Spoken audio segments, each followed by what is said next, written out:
start the recording. We don't want to miss the recording. I don't want to make sure that I put it off. So, like I said before we start, those of you already in the waiting room, those of you who have joined us, thank you. We're going to start in a couple of minutes. As I was saying to our panelists, we're just wrapping up this session of our webinars. It's been a great session, starting from the UK. We started a couple of weeks ago with the UK with our group from Edgeware, Kfar Edgeware, who are buying with this dream team, Nicole Levine and Aaron Krasner, in Megat. And then we moved over to Toronto and Montreal in Canada, and we had a great session there. And thank God, last week we had Australia, it was Melbourne and Sydney and Perth. Lots of excitement there from Perth, prominent family and family members who want to join us and get all the information.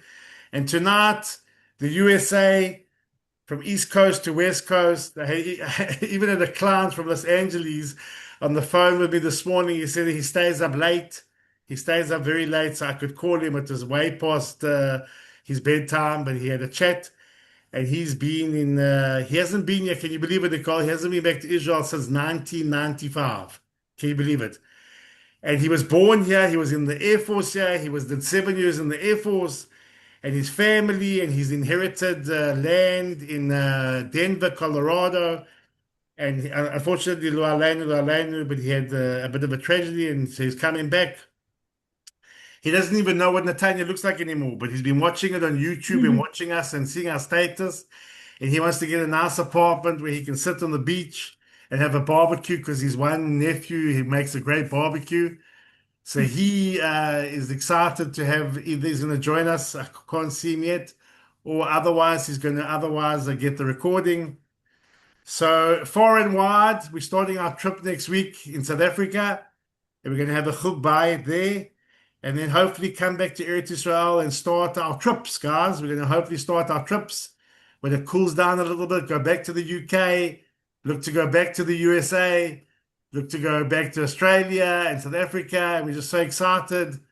So Baruch Hashem, and we've got a lot of feedback, and these webinars are really, really informative. And I think that the subject matter is great, really what's on the topic on people's minds and what's going on. So it's unbelievable. It's 6 o'clock in Israel. It is, I think, wherever you are on the East Coast or West Coast, it's your time. Welcome. Welcome for joining us. Welcome to one and all Israel Properties by Stamelman and Partners. We're joined tonight by our team. This is the dream team, the A team. Nicole Levine, advocate and expert in real estate law with offices in Modiin, offices in Tel Aviv, writes books on navigating the real estate market in Israel. You can hear when she starts to talk that she's born and bred in America from New York, and she's been in Israel for over 40 years. She's an expert in Tel Aviv on protected apartments. Shamor, she'll tell you a bit more about that. And we're very happy to always work with Nicole, and we're very excited to be on this team together. So thank you, Nicole. Welcome, Nicole, and thank you for your Thank time. you. And we look forward to hearing your presentation. And then Aaron Krasner, and from being in Israel over 20 years, originally from Hendon, and an expert mortgage provider and the finance guy. Likes to run. You'll see him if he's in London, he'll run through the streets. He'll take a 10-kilometer ride, and he'll go and he'll go for a run. And he's an expert. And we thank God we've been working together, all of us, for years. And we're very excited. As I said, for those of you just like see more people are joining us, thank you for coming. Thank you for spending time. This is wrapping up this session of our webinars, our worldwide webinars, and we're starting our worldwide actual tours next week. We're going to hit it off in South Africa, come back, hopefully go back to London, America, Australia, and Europe. So welcome and thank you. We're going to hear from Nicole Levine, an expert real estate lawyer, Aaron Krasner, an expert Anglo mortgages, the owner of Nicole Levine, the owner and founder of Levine Law Offices with offices in Tel Aviv and Modiin, and Aaron Krasner, the owner of Anglo Mortgages, and I'm your host. We're going to be having a special guest with Daniel Eisenberg, who we also have worked together for many, many years. Daniel, he's the one who works together with Israel transfer. Israel Transfer, and he's going to be talking for us. He's going to be working together with us. So welcome everybody, and thank you. I'm Tuvia Stamelman, Israel Properties by Stamelman and Partners, and I'm your host. And we are Israel Properties by Stamelman and Partners, and we welcome you to the webinar, Buying a Property in Israel, especially what's on everyone's mind. There's different strategies, different insights for different people, and we're here to help you every step of the way and guide you in this incredible journey home to come and live and invest in Israel. But there's different times, different places, different strategies, and we're here to help and guide you. Everybody, all of us, we share the same dream, many, many paths. Whether you're making Aliyah, you're growing your wealth, you're enjoying your lifestyle, you want to own your holiday home, where and how, that's what we're here to help you with. Where you're going to buy, how you're going to buy, what's involved, what's the currency, what strategy. So whether you're making Aliyah, you're starting a new chapter, you want to invest and build your wealth. I just had a client today. We went to get the keys in Sderot, a beautiful, unbelievable Sderot. What's going on there? He's buying he bought his third property with us. A guy from South Africa. Thank God he's bought with us in the Beit Shamir, in Ramat, Shemesh. He's bought with us in Sderot. He's bought with us in Netanya. And to go there and take a video for him and get the key for him and do the inspection for him. When I went to that piece of ground before the war started, there was nothing there. A piece of ground in the south. And to get there today with this village being built, it's unbelievable. So he's an investor. Some of you on the call, I've invited, I see you started, you joined us. Thank you. You making Aliyah. Others of you want to change your lifestyle, a holiday home. We're here to help you every step of the way. But you're not buying a pizza. I always tell everybody, you're buying a real estate, you're buying a property in Eretz Israel. There's a lot that goes in it. It's a foreign language. And when you need to understand as a buyer, the purchase tax, you need to understand the process. You need to understand what are you involved in. You need to understand what's going on. You need to know who you can trust. And that's what the A team is here for, the dream team, to help you. Your lawyer, your mortgage broker, your real estate advisor, your buyer's advisor, helping you with purchase tax, understanding purchase tax, understanding mortgages. Can I get a 50% mortgage? Can I get a 60% mortgage? Should I put it in my name? Should I put it in my child's name? What about my auntie's name? What about my uncle's name? I've got an inheritance in America. Something happened there. I've got money. Nicole, what's the law? Who do I have to talk to? How much can I afford? What's the currency? Everyone's mind today. We're going to have Aaron touching it. Daniel's going to touch on it. We touching on it. The currency is in everyone's mind. Expert guidance, ILS to USD, helping you strategizing, your legal representation, checking everything, going behind the scenes. It looks exciting. It looks beautiful. But sometimes we tell you to walk away from the deal. Don't touch the deal. And that's where your expert legal representation comes in, your contractor, your loan. What does that mean if you're buying a project? How does it work? What are we doing for you? How are we helping you? There's unbelievable opportunities today in the market. There's selected units. There's flexible payment structures for buyers. There's group opportunities, like I mentioned before. If you joined us a little bit later, with this particular team, myself, Nicole, Aaron, we've got a group of people buying with us in Edgware, from London, and they're friends from Australia. They're buying with us in Karmegat. We're starting another group for the new project in Beit in Jerusalem. We signed the deal with the Kablan last week. Nicole's been helping us to negotiate. Aaron's helping us. We've got a deal in Tel Aviv. So you can buy it personally, but there's also group opportunities. And where 5 years ago or 4 years ago in the boom of the market, 2022, the Kablanim were like, they're not interested. I don't want to sell to a group. I can sell by myself. Today, they want to sell. So today there's deals, today there's opportunities, and we want to help you find those opportunities. The reality of the market is right now a 2.5 million purchase easily feels like a 2.9, 3.1 million exposure. Easily. And on top of that, there's taxes. Your biggest fee, your purchase tax as a foreigner. Your legal fees. You have to have a lawyer in Israel write the deal for you. She has to write the deal. Nicole has to do it. You can't do it yourself. your foreign currencies, your mortgage costs, your Madad exposure, your upgrades, your finishes, your project management, your realtor fees, your carrying costs, the uncertainty. Yes, it's very, very difficult. So that's why we try and simplify the process, helping you feel that you know you're not stretched emotionally. There's a slower transaction volumes. There's higher financing costs. So there's a definite way that we need to help and sit down and strategize and work out what's for you, what's your particular set of circumstances, and how we can help you. What is actually happening in the market today, the reality of the interest rates, the construction costs, the supply challenges. There is a selective market, and you as a buyer have an unbelievable opportunity. What's the rental demand? If you're buying for investment, if you're coming later, can you rent your property out? What happens if you're buying in a complex that's got 200 units and you one of 200 people wanting to rent it out? How are you going to rent it out? We can help you. There's ways to do it. The demand drivers still in Israel, the population growth. There's still people making Aliyah. There's still limited land. There's still a housing shortage. And there's a lifestyle demand. People are many buyers are purchasing for their family, for their lifestyle. So we help you check the opportunities. Israel Properties by several partners. We are not trying to sell you one particular property or project. We're trying to help you buy your home, your place where you belong in Israel. So the key takeaway is that Israel is still a selective market. The fundamentals long term are very, very strong, and there's unbelievable opportunities. Yes, the prices have cooled. The market today, inventory is very high. There's still 86,000 record amount of units unsold. Year-on-year growth from 2022 in the high, where it was very, very high at the moment, is one minus 1.7 in some places, one. Financing is slightly easier. The Bank of Israel's cut the policy to 4% in January. So it's a selective market with unbelievable opportunities, but it's not a crash market.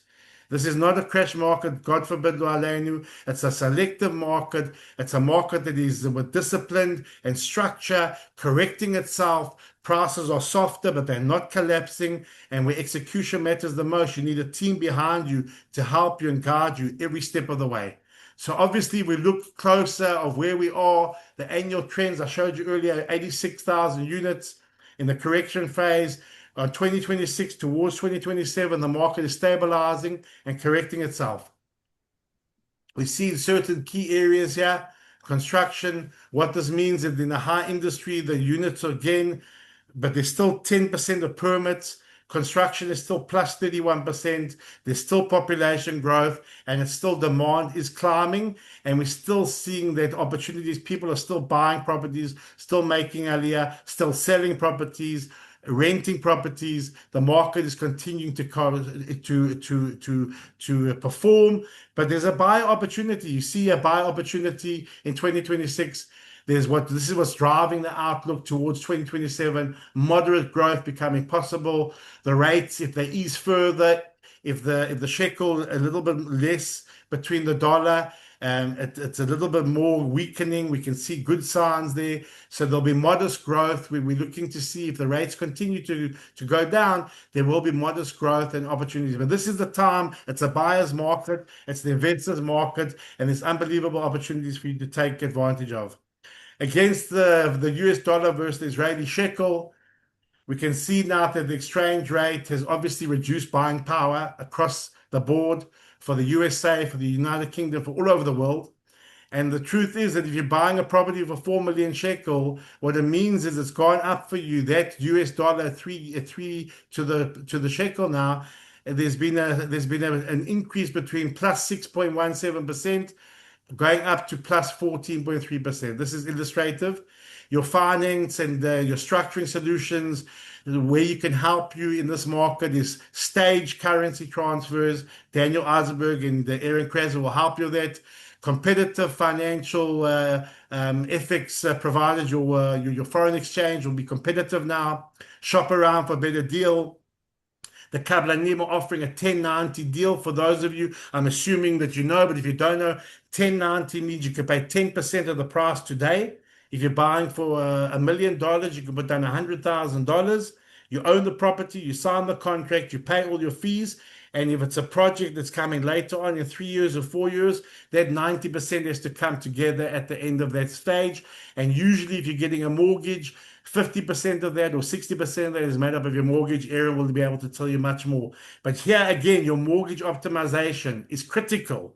Negotiating with the developer incentives, absolutely critical for you to have a team on your side helping you. We're not trying to sell you a specific project or a specific property. We're trying to help you and guide you as a buyer, as an investor, what's right for you. But still, US buyers are still active. Long-term Israeli ownership goals are still there. The diversification outside of the USA, new developers offering 1090, with the staging of the currency transfers, the long-term fundamentals of the Israeli property market is very, very strong, and always has been. And so this is a time to look and see. This is just a webinar to show you what your options are. I can specifically, one of you on the call, I know for sure, is grappling with this question: the right location when your plans evolve.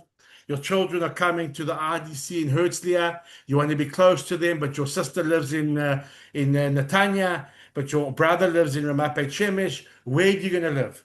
How are you going to live? So what to consider when you're buying before, when your plans may evolve. There's things to consider on both sides: flexibility for the future, what's what's driving the demand for your area, your potential appreciation for that particular property, the rental appeal. If you want to rent the property out, is the rental appeal? What's going to happen for the rental for you? The community, the fit, the area, the shuls. I know one of you here, thank you for joining the call. You've come to stay in Netanya. You've been looking to buy a property with us. We haven't found the right property for you yet. You're staying in the area. You rented the property just to fill out the area. And we took you around, and we're still taking you around and helping you. Come and see and stay where you can, where it's possible. And if you can't, we'll do the work for you. We'll help you together to do it. Prime cities, which location is up and coming, which are the central locations, what's your lifestyle going to be over time. There's different advantages and risks of buying before Aliyah. The potential advantage is that you know your property is secured. You know that you're coming to where you're going to live. Your time is planned. You've got time to plan. You're settled. Your future home is ready for you. The market can appreciate, and you can earn capital gain. You can rent the property out, and you can have it managed by your team looking after it for you. And there's risks. Plans can change. The currency risk, it's there. The market risk, the political risk, the management challenges. All these things, liquidity considerations. So think about it. Before you make it, can be an excellent strategy. And for some families, it's perfect. But for others, they need to wait. They need to get your first. 3 years, 10 years. Stephen Covey says, always begin with the end in mind and then come back with, so where do you want to be in 50 years, 40 years, 30 years, 20 years, 5 years, and then come back and see where we take you from there. What about renting versus buying? When renting makes sense because you've got an uncertain timeline, you're not sure, you need flexibility as a priority, you want to still explore options, short to term, medium plans that can change, you want to reserve your cash and liquidity. And when buying makes sense, you've got a clear long term intent. You know that you're going to be in Netanya, you know that you're going to be in Jerusalem, you know you're going to be in Petach Tikva. Build equity over time, buy the property now, build the equity, secure your home in advance, let the rental income potential generate itself for you, and have your family's needs looked after for you. And see where you want to be and how you want to be. There's no right or wrong answer. Let's sit, let's strategize, let's have a call, 3 calls, 4 calls, 5 calls, come and visit us, and we'll help you every step of the way. This is a very, very big question that we're getting now more than ever. New development versus ready-built options. The new developments offering modern design and standards with a mamad, definite strong potential for appreciation. We're not prophets, we can't promise you. But over the last 10 years, I've got many, many clients, and I'm happy to give you their name and their number. You can call them, and so is Nicole and Aaron and Dan. And you can call them and ask them, clients who bought with us for 1.5 million shekel, now worth 3 million shekel. Some clients bought for 5 million, now worth 8 million in different areas. Obviously, the market has changed, but there is definite strong potential for appreciation. You can customize your new unit. You can choose your finishes. You can upgrade. Flexible payment terms, 10% now, 20% now. The property is bought, you've secured it, and long-term planning, and that's to consider. But A new area has got its pros, and then a ready built area, it's available immediately. It's an established location. You can see what you get. Lower risk is perceived in certain places, and you've got more time to plan. So these are all the things that we need to help and guide you, considering the location, reviewing the developer's track record, understanding all the costs, spreadsheet of the spreadsheet. We give you a spreadsheet. Nicole gives you a spreadsheet. Aaron gives you a spreadsheet. Dan going through it line by line, understanding everything, knowing what you're getting into. Nicole and Aaron and Dan will come back and they'll give you but the very important things to consider: your legal, financial, tax, and mortgage implications. What are the ownership rights? What's your total purchase cost? What's your purchase acquisition tax? What's your loan to value? What's your reporting requirements? What's it going to cost you? What's the occupancy? All of these things are one size does not fit all. One size is definitely not fitting all. It's all dependent on your strategy, on your circumstances. And this is the time, no pressure. We just help you clarity and guidance all the way. Different buyers, different strategies. Is it a lifestyle buy? Is it an investment buy? Is it the rental income? Is it the short-term horizon buy? International portfolio buyers. We're going to help you to do your due diligence to see what works for you. Building a strategy aligned with your family goals. Discover your vision, define your goals, explore your options, analyze the opportunities, structure your plan, act and manage your investments. So we need to see and ask ourselves, what's the key, most important qualifying questions? What matters most to you for your family, your lifestyle, your community, your schools, proximity? What's your timeline? When are you coming? Who's the property for? Is it for you?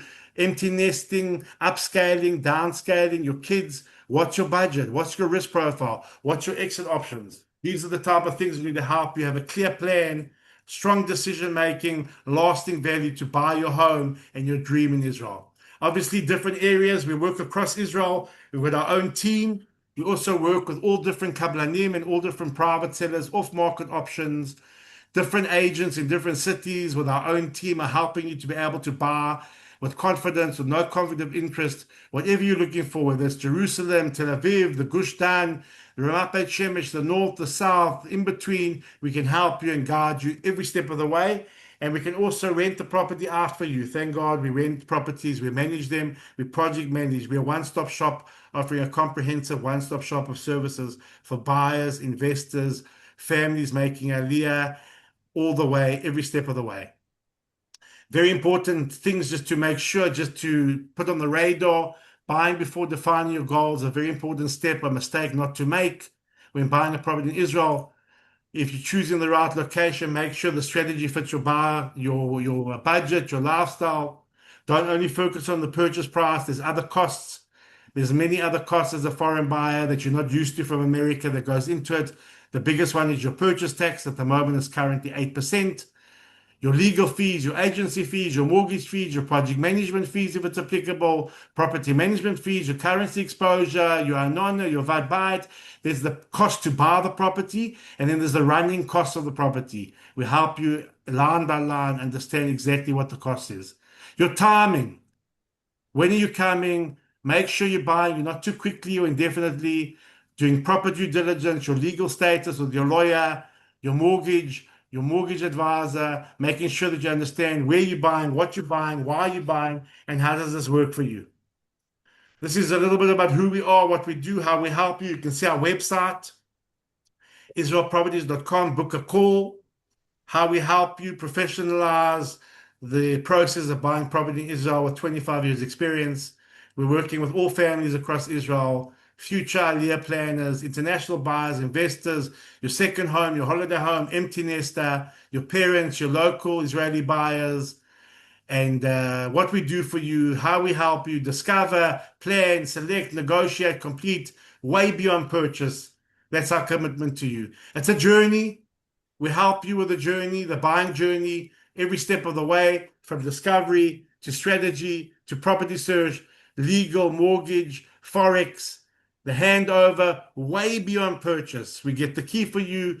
We help you manage the property, project manage in between the phases, and whatever you want offers, rental, help you furnish, short-term rental, long-term, trusted network, local expertise, secure and transparent, and long-term partnership. Thank God most of our clients buy with us many times over. Most of our clients are repeat business, word of mouth, and we thank God build long-lasting relationships all the way, where our most important asset is you as our client and the word of mouth referral that we get from you. So it goes a long way. Our commitment goes beyond the purchase, negotiation, structure, protecting your interests, guidance beyond the purchase. That's how we work together with you. There's no pressure. There's only clarity and guidance. We totally transparent, proven track record, global standard, local expertise, five-star service. We're happy. All of us on this call are happy. We've been working together for years, experts in our field. We're happy to give you the last 10, 20, 30, 40, however many deals that we've done recently, however many people you want. We can give you a list of the last 10, 20, 30, 40 most recent people that we've dealt with, who've given us permission, who don't want their name advertised for obvious reasons. You can phone them on our trust and our word and speak to them and ask them, how was Tuvia? How is Tuvia? How is Daniel Eisenberg? How's Nicole Levine? How's Aaron Krasner? How are you doing? What are you doing? How did they help me? What can they do for me? And by word of mouth, you can, this is seeing, but you also need to hear it with your ears and see it with your own eyes. And we're more than happy to give you these people's names and numbers to help you make a decision of how we can help you. Help you and buyers and people and family find their home, their place in Israel. Schedule a consultation, put your questions in the chat. Let's ask them questions. Be in touch. Let's have a meeting together, one-on-one, a call, a Zoom. You can meet with the whole team. It's there and then. We can have a private meeting, a Zoom meeting, an open chat. We thank you. We can't wait. We're looking forward to speaking to you, to meeting with you. I hope that this has been informative. I hope that we've helped you a little bit. And with Nicole we're going to hand over the mic to Aaron Krasner for mortgage advice and expert guidance, and then Nicole for legal advice and expert guidance, and then to Daniel Eisenberg for Forex advice. And we're looking forward to some questions, and we can't wait to see you. If you can't come to Israel, we can help you remotely. We can help you digitally. We can help you anyway, guys. So thank you. And Bezrat Hashem, we should only have good news. And with that, without further ado, I'm going to hand over the mic to Aaron. Aaron, thank you. Welcome. And I can't wait to hear what you're going to say for us. Fantastic, Tuvia. Thank you very much for that really informative presentation. Let me just share my screen and get my presentation going. And without further ado. Okay. Okay.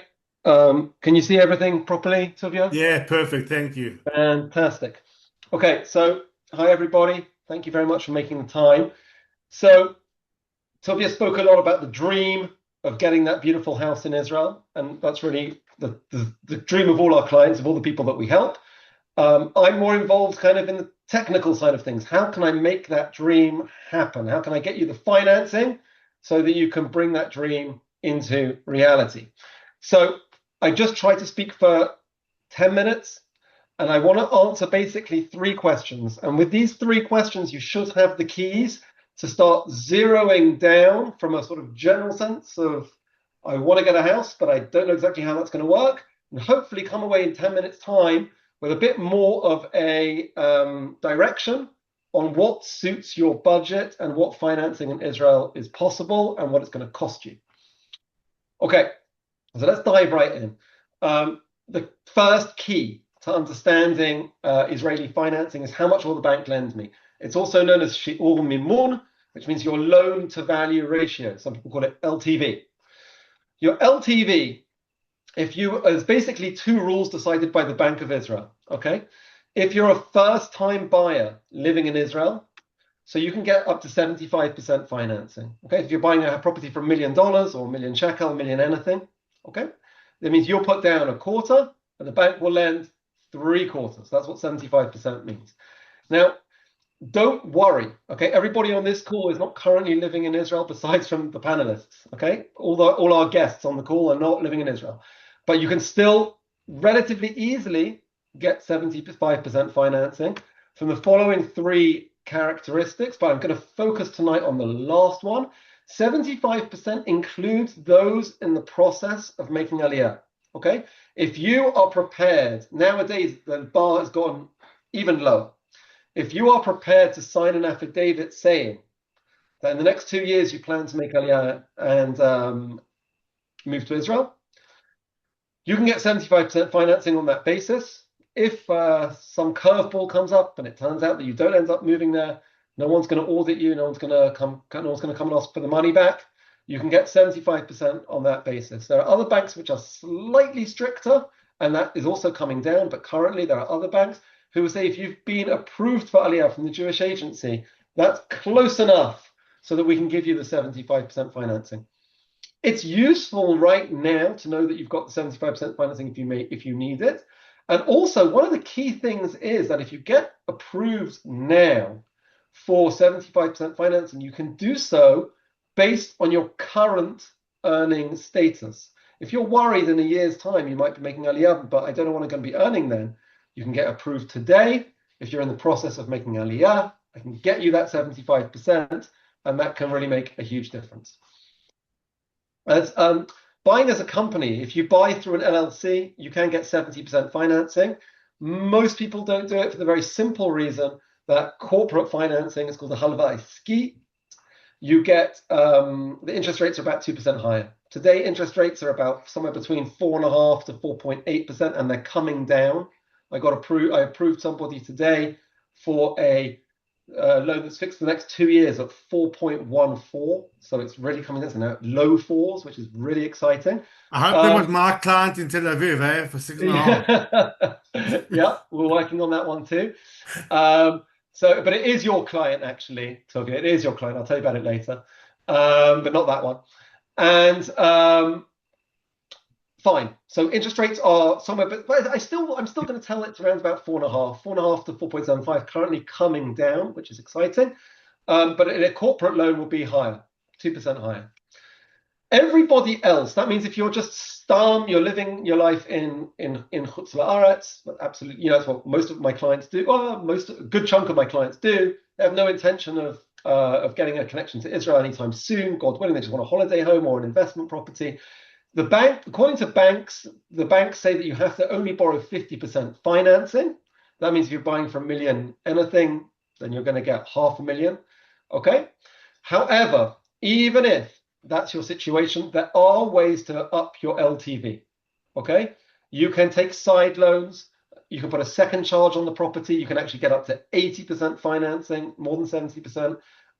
These things are always moving. Today I can get you 80%. The side loans, and I can even if it's not a second charge on the property, if you're getting an Israeli mortgage, you need an Israeli bank account. I can just get you if it's a relatively smaller property, I can get you a side loan into your Israeli bank account for all your expenses. So I can increase your borrowing even at 50% to get you 60, 70, even 80%. Okay, so that's my few minutes on this one. Do I earn enough? This is another key one, right? This is called yachas hechzer. Do I have enough income to be relative to my monthly repayment so that the bank will be happy to approve me for a loan? That's the way the bank underwrites loans. How much is the person earning after tax relative to their monthly repayment that they're taking on? And the rule is you need to be able to show monthly net income. That's the way the bank thinks. In Israel, we don't think annually, we think monthly. We're not so interested in what you're grossing. We're interested in what you're bringing in after tax and after any other debt repayments. You need to make sure that that's 2.5 times your monthly repayment. That's the rule of thumb. That's the rule of yachas hechzer. If you're bringing in 10,000 shekel a month, I can underwrite you a loan with a monthly repayment of 4,000 shekel a month, because 4 times 2.5 is 10. Great. That's the second rule, and that's the rule of yachas hechzer. Fine. The third rule, and honestly, I have to update my slides because interest rates are dropping, which is great news. Okay. How much is my monthly repayment per million shekel? And I'm going to give a small introduction here. Even if you're not borrowing 1 million shekel, and almost everybody doesn't borrow exactly 1 million shekel, it's critical that you come away from this meeting and you have in your head, how much is my expected monthly repayment per million shekel? And the reason why that's so important is because if I know how much I'm borrowing for 1 million shekel, 2 million is double, 3 million is triple, 10 million is 10x. and 500,000 is half, and so on and so forth. So with that one number in your head, you can scale up and you can scale down to whatever your specific circumstances are. Okay, here are the numbers. Honestly, it's a little bit better than this, which is always good. I always like to over quote, quote a little bit higher and deliver lower. Nowadays, the numbers are a bit lower. As you can see, 30-year loan, which is the maximum loan term, okay? And that applies to anybody who's 55 years or younger. The bank don't love loans going beyond the age of 85, although sometimes I can get it till age 90. Sometimes there are other solutions. But simply speaking, for anybody under age 55, a 30-year loan is no problem. And these are the numbers. Tobias, you can send out all these what do you call it? These presentations to everybody by email, so they can have this number. But this is the number. Write it down, and I can give you some more if you want to know about 10 years and 5 years. But most people end up borrowing somewhere between 15 and 30 years. So if you know what your repayment is per million shekel, then you know more or less how much your repayment is relative to your income. And if you know your loan to value ratio as well, those are the three key things you need to know to start zeroing in on your budget. Here's my case study. This goes back to the first point of loan to value ratio. Here's the Cohens versus the Levines. The Cohens live in Israel with $1 million shekel down payment, and the Levines live in my home country, where I have to say I haven't seen a nice headline coming out of the UK in forever, but that's still my home country, the Levines. Okay, and they also have $1 million shekel down payment. Fine. So they've both come in with $1 million shekel down payment. One of them can get 75% financing, and one of them can only get 50% financing. Well, with your $1 million shekel down payment, the Cohens can afford a house of 4 million shekel. The Levines, with their 50% loan to value ratio, they can only leverage up to 2 million shekel. So it sounds like a small difference, 50% versus 75%, but it makes a difference of double the house. Okay, the Levines can buy 2 million shekel. The Cohens can buy for 4 million shekel with the same down payment. Okay. However, there is the other side of the coin. Okay, if the Cohens are taking a 3 million shekel loan, their monthly repayment is going to be around about 15,000 shekel a month, and they need to show a lot more income in order to get approved for the loan. They've also got a much larger monthly repayment, which is a very important thing to take into account. The Levines, with their more modest house and their more modest mortgage, obviously have a much more modest monthly repayment and a much more modest income requirement. So it just fleshes out the difference between a larger mortgage and a smaller mortgage, the pros and the cons. Okay, how do I prove foreign income to an Israeli bank? I'm assuming that everyone on this call has foreign income.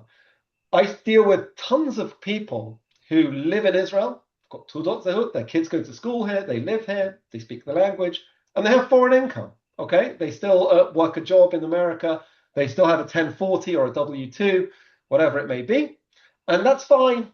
Okay, you can easily prove income to an Israeli bank, even if it's entirely not Israel-based.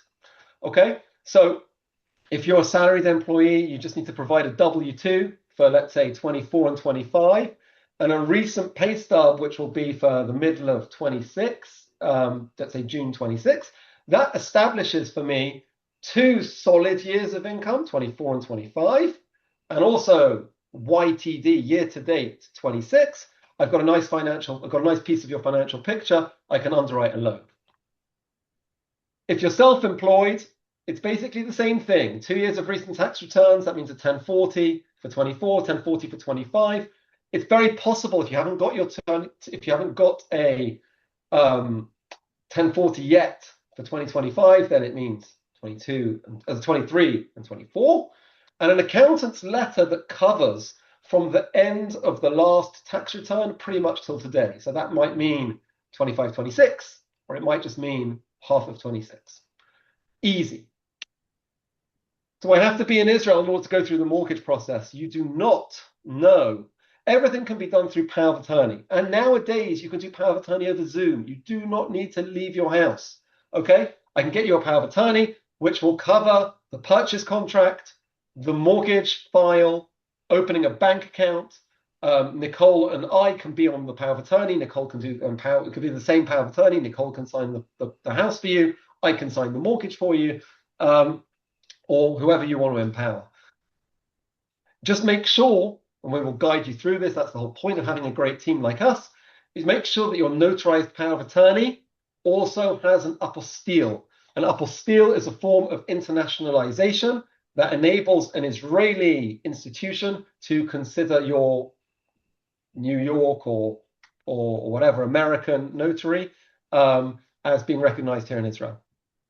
Yeah, but you don't have to buy blind. If you want to come out and meet us all and see the place and get a feel for the streets and the neighborhood and this and that, b'simcha rabba, with the greatest of pleasure.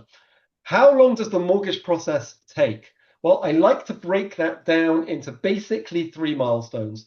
There's from when I receive all your income documents to getting pre-approved takes around about a week, sometimes a day, sometimes 2 weeks, sometimes 3 weeks, around about a week.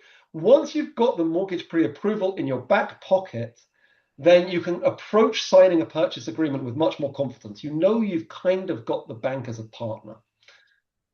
There's then this in-between stage, which I call due diligence, all right? Where you've been approved for the mortgage, you haven't yet signed the purchase contract. Signing the purchase contract is the point where we say Mazel Tov, we drink a l'chaim, I've bought my house in Israel. How long does that take? I say 2 weeks, but it could just as easily be 2 months. It's kind of how long is a piece of string. That's really Nicole's domain, where we're doing getting all our ducks in a row, maybe arranging an appraisal of the property, maybe negotiating a price, or all the kinds of things that Nicole takes care of. But I say, I don't know, 2-ish weeks, 2 weeks to 2 months, I should probably say. Okay, we've done all that stuff. You signed the house, Mazel Tov.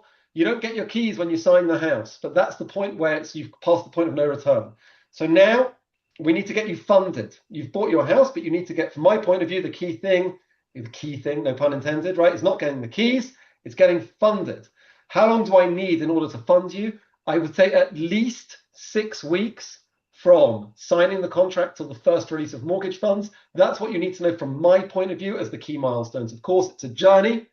And what we do, whether you work with us, whether you work with anybody, the most important thing if you're buying from abroad is having a team who has the experience and the know-how to guide you through this process and make it easy for you. That's what we all do. And if you have a good team, it really does feel like that amazing experience of bringing a dream, dream of buying a house in Israel, bringing it to life, having us handle the stress for you. And yeah, that is what we do. So here's my contact information. If you want to meet with me, if you want to speak to me with the greatest of pleasure. I'm going to hand the mic now back to Tuvia because I can't remember who's speaking next. And he will Nicole, introduce thanks, me. Erin. Thanks a lot, guys. Erin, that was amazing. Thank you so much, Nicole. Welcome. Thank you for joining us. You in your hometown. We've been traveling around the world together in England and Australia and South Africa and Israel. And now at least we're back to your hometown, your home place, eh? Back to the America. So over to Nicole Levine. Thanks, Nicole. Okay, 1 minute, 1 second. Shouldn't be up. Wait a second, where is my, oh, here it is. Is that full screen? Almost, Um, almost. That's it's not full screen? not yet. So what do I do? Push F5. It doesn't work. Okay, so that's perfect. Go for it. Okay. Looking forward. Thank you. Okay. Okay, so my name is, first of all, welcome. Thank you all for being with us. My name is Nicole Levine. I'm an Israeli real estate attorney. I was born and raised in New York, and the Jewish school I went to on Long Island is still in existence. So maybe some of you know of it or not. I've been living in Israel for over 42 years. No, what am I talking about? Over almost 50 years, actually. And I've been a lawyer for over 42 years. I studied law in Bar Ilan University, and I wrote a book called The Israeli Real Estate Maze, which is why I have this thing here, The Israeli Real Estate Maze. I also specialize in the preservation of historical buildings, And you might run into those type of buildings if you buy in Jerusalem, Tel Aviv, Herzliya, Rehovot, Rishon LeZion. A lot of those places have historical buildings. They have special rules of what you can do and what you can't do. So I specialize in that. It's a form of urban renewal. Um, and again, I'm going to reiterate what Aaron and Tuvia said. Surround yourself with good professionals. So, and what does that mean? It means your good real estate agent, your mortgage broker, your lawyer, your real estate lawyer, but it's other people as well. It's the appraiser who could help you understand the what the property is, what's it worth, what's the neighborhood worth, what's going on in the neighborhood. Is everything built to code, or is there any illegal? Did the person close his porch illegally and without getting a permit? Interior designers who will help you plan out your apartment, contractors, engineers who will check out the apartment or help us receive the apartment for you if it's a new build. So all these kind of professionals are very, very important to have. I'm not going to discuss, I'm only really going to discuss mostly the real estate attorney, the shark of a real estate attorney. And so, since most all of you are abroad, we're going to discuss how do you buy from abroad. I know Aaron delved into this. So, first of all, the first thing is I will send you a power of attorney, and there's several ways to sign such a power of attorney. Is you either go to the Israeli embassy or consulate and sign there, or you go to a local notary, and the local notary has after that you have to put what's called an apostille on it. An apostille is based on a international treaty that a lot of countries are signed on, including Israel, which recognizes the local notary's signature, because we don't recognize local notaries from other countries. And so, in order to know that he's a real full-fledged notary, his signature is on record. In the States, the apostille is given by the Secretary of State in the state where the notary is located. And so that's very important to get the process going. In addition, you have to decide what kind of a bank account you'd like to open. Do you want a lawyer's escrow account, or would you rather have a local bank account? So, or you want to work with the exchange companies. So, first of all, the pros and cons are an escrow account. It's a lawyer's escrow account that's opened especially for the transaction. And as soon as the transaction is finished, you close the account. And from an escrow account, you need to send the money directly there, and you cannot, and you have to convert the money in the bank. You cannot use one of the exchange companies to convert the money for you. You have to convert the money in the account, which means you might lose money because they charge commissions and they give you a bad rate of exchange. And that's why Daniel Eisenberg is on the call here. He's going to explain to you about what the exchange company could do for you. Or you can open up a local bank account. This could be done from abroad. Send you all the documents. You sign those as well in front of a notary with an apostille. And then in a case like that, you could send your money to the exchange company first. They'll convert it for you and they'll put it in the bank account. And also some exchange companies will also do the disbursement of payments, meaning you open up a bank account with them, you send them the money, you tell them when to convert, you tell them what to pay, you see everything. With an escrow account, you don't see the account, only the lawyer sees it. But with a regular bank account, or if you use the exchange companies, you could see the account, what went in, what went out. The next thing I'd like to talk about is the issue of land title search and land ownership in Israel. So one of the things that your real estate lawyer will do for you is a title search. And you should know that 10% of the land in Israel only is privately owned land, and the rest is not 90% is state-owned land. It's the state-owned land is administered by a by a what's it called? A government agency called the Israeli Land Authority. In Hebrew, it's called Reshut Makarkei Israel. And the reason why it's long term, and what you basically get is a long-term lease, not direct ownership. Now, why is this the case? Why is 90% of the land owned by the government, basically? So there's historical reasons for this. First, you can start with Theodor Herzl in 1897 at the first Zionist conference in Basel. They made a decision to form a company that would raise money from Jews in the diaspora to buy up land in Eretz Yisrael for Jewish settlement. And they did this a few years later. The company was registered in London in about 1903. And the name of that company was the Jewish National Fund, or in Hebrew, Keren Kayemet L'Israel. So they bought up large tracts of land during that time, and that's one part of it. The second part of it is land that the British government gave over to the British Mandate government gave over to the Israeli government in 1948, and the rest of the land is land that was abandoned by Arabs due to the war.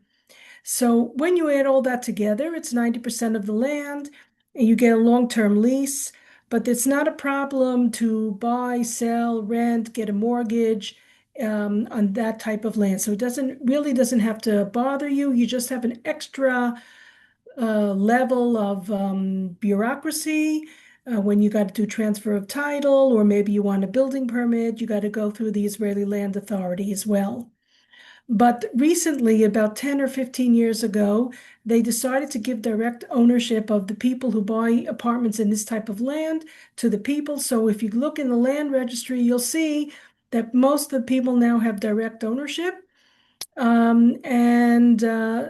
it's really, really not an issue, and it's not a problem. And it's like I said, even if you did, even if this particular property doesn't have direct ownership, you could buy the direct ownership if you want, but it doesn't bother you. It doesn't hurt you from getting a mortgage, renting, buying, selling this type of property. Another thing you need to do is tax planning, okay? When you buy an apartment, there's always purchase tax. When you sell an apartment, there's always capital gains tax. When you own an apartment, you pay municipal taxes. So there's the municipal taxes like Ranana, which is the tax you pay once every 2 months.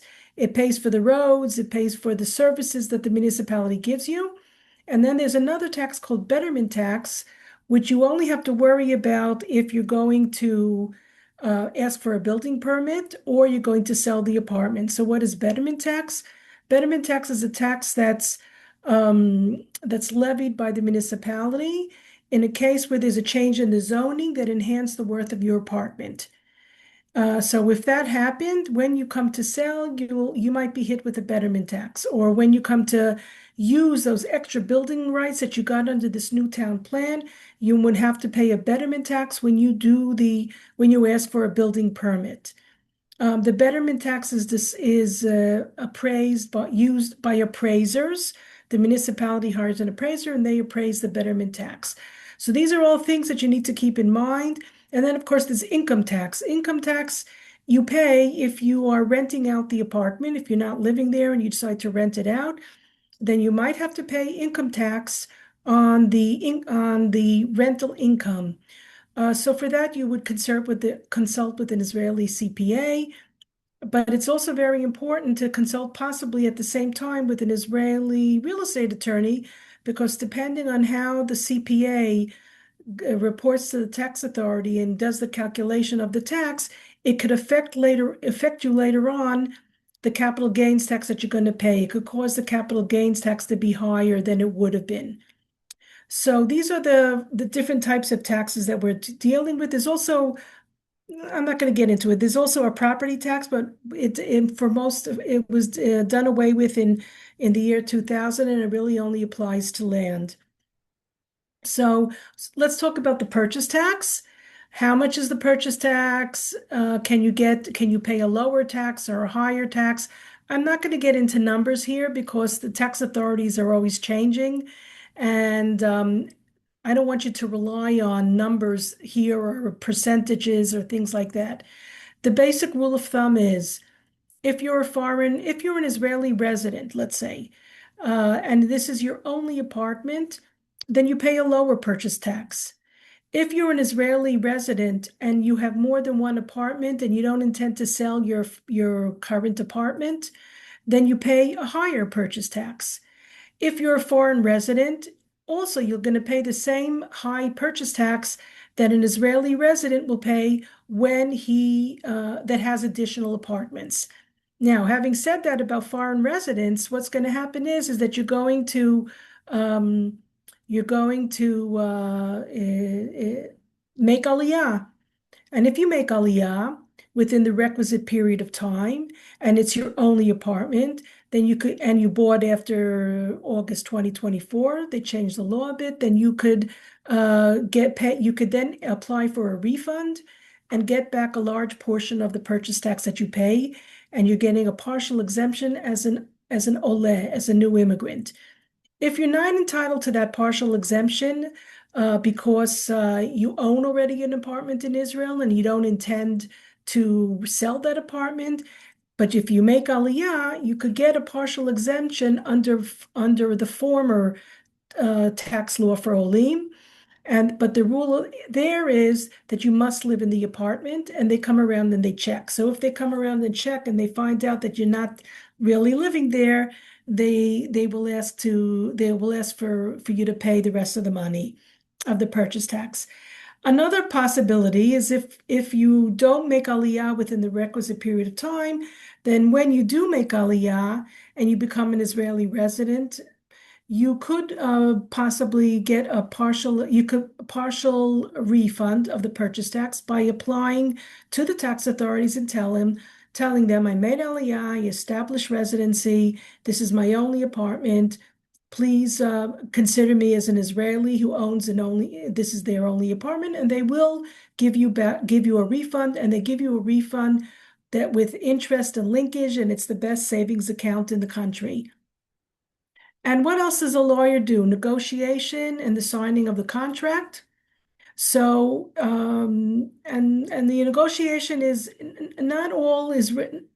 How do I say this? Israeli contracts, they're not generic. They're not where you fill in the names and the property. No, every contract is different, even if it's secondhand or if it's from a construction company. Each construction company has their own contract, which needs to be read. And if it's a secondhand apartment, then the contracts are not always the same. They're different and they have to be read and negotiated.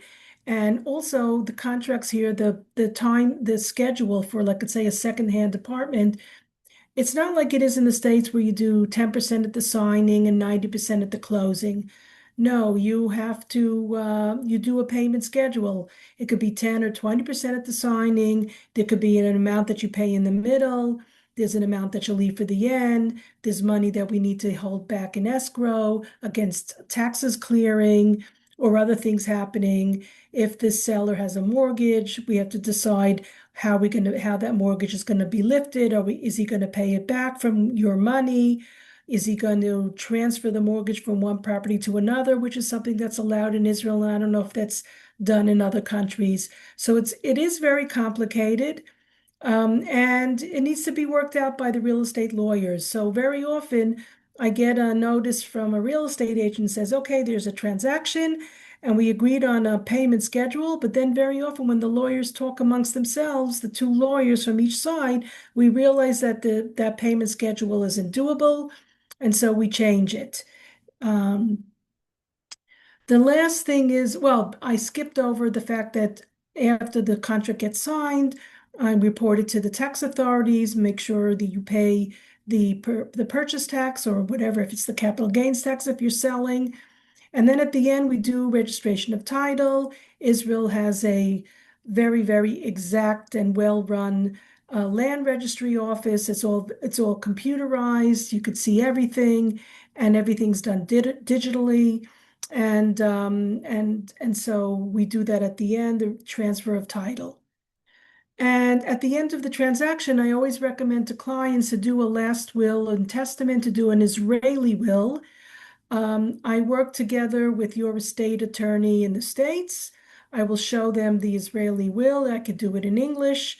and it's really only for Israeli assets.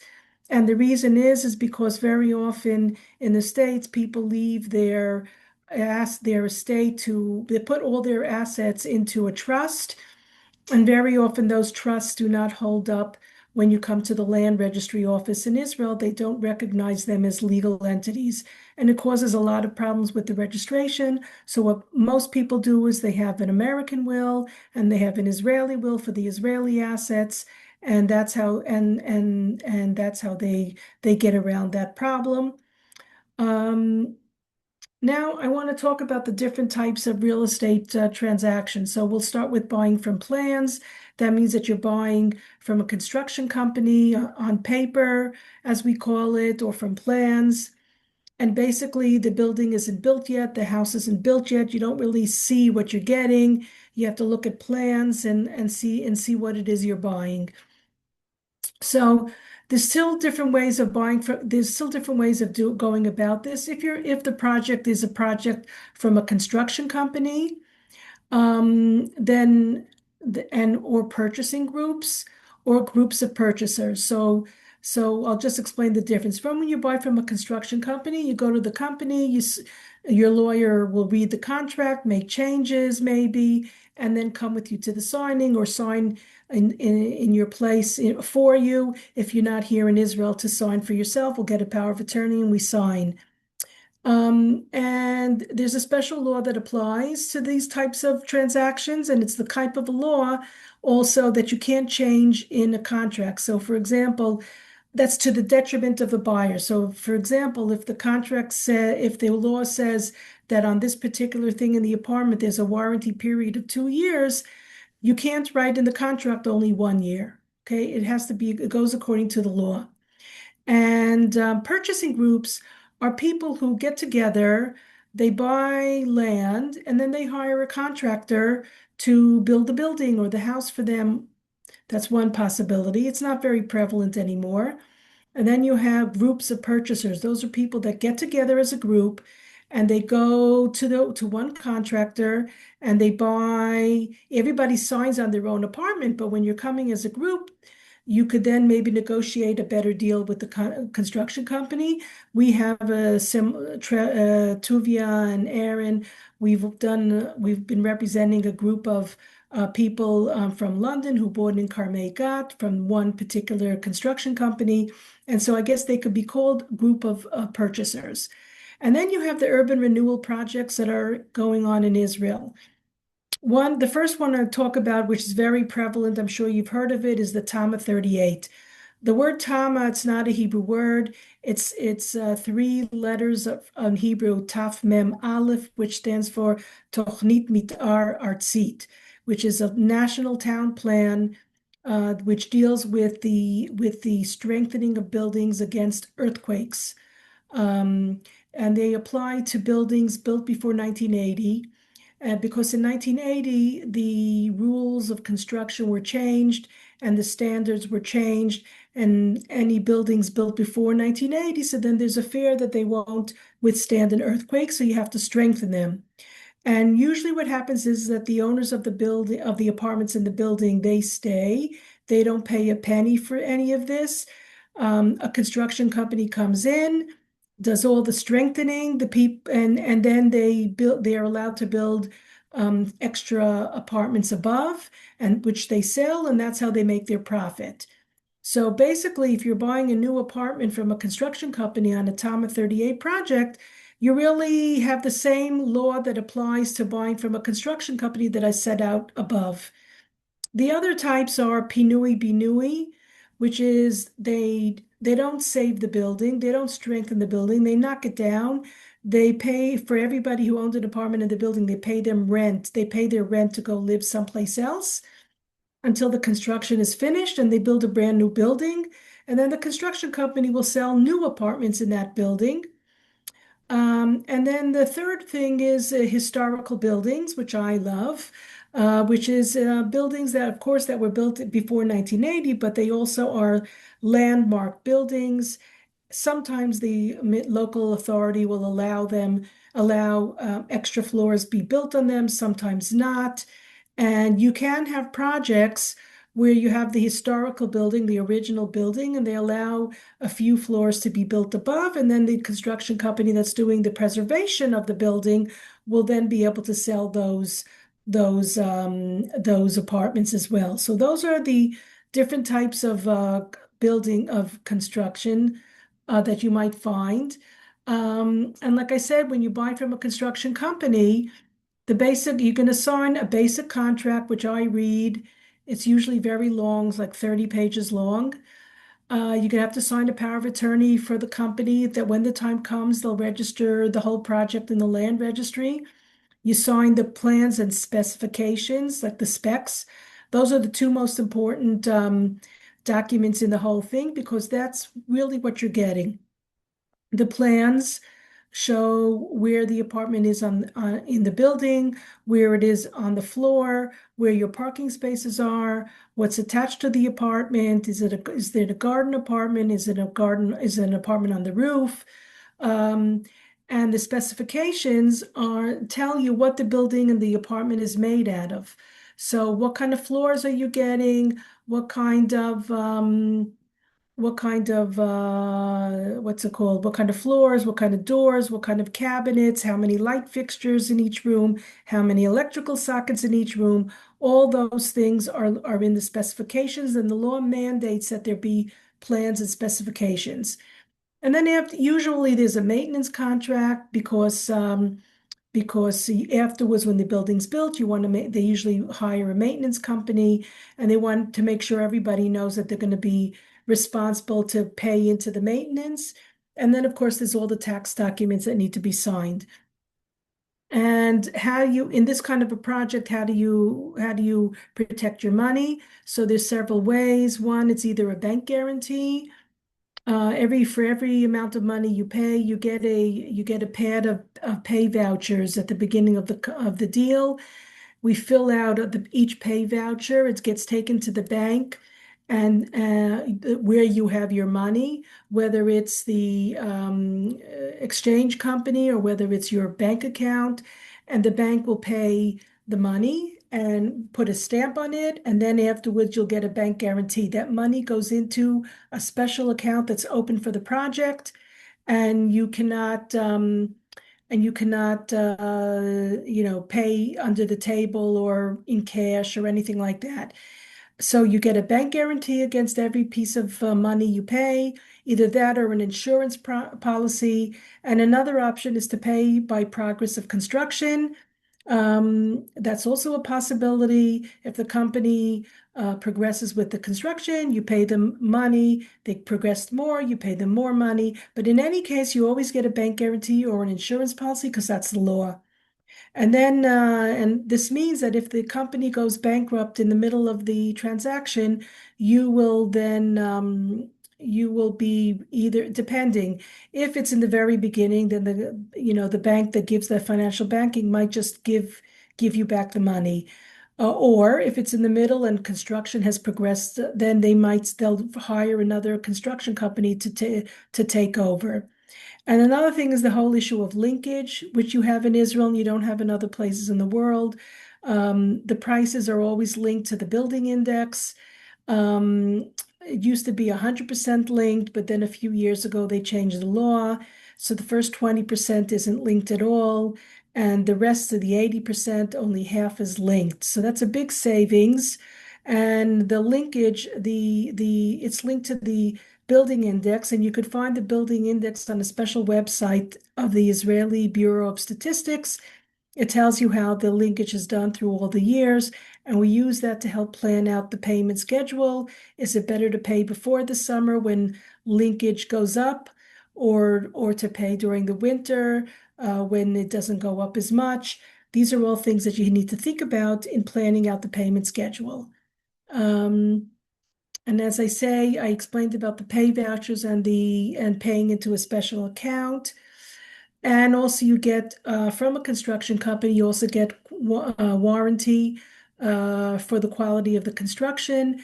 There are two basic periods. The first warranty period starts when you get the apartment, When you get the apartment, you do the protocol, whatever you see that's wrong with the apartment that needs to be repaired.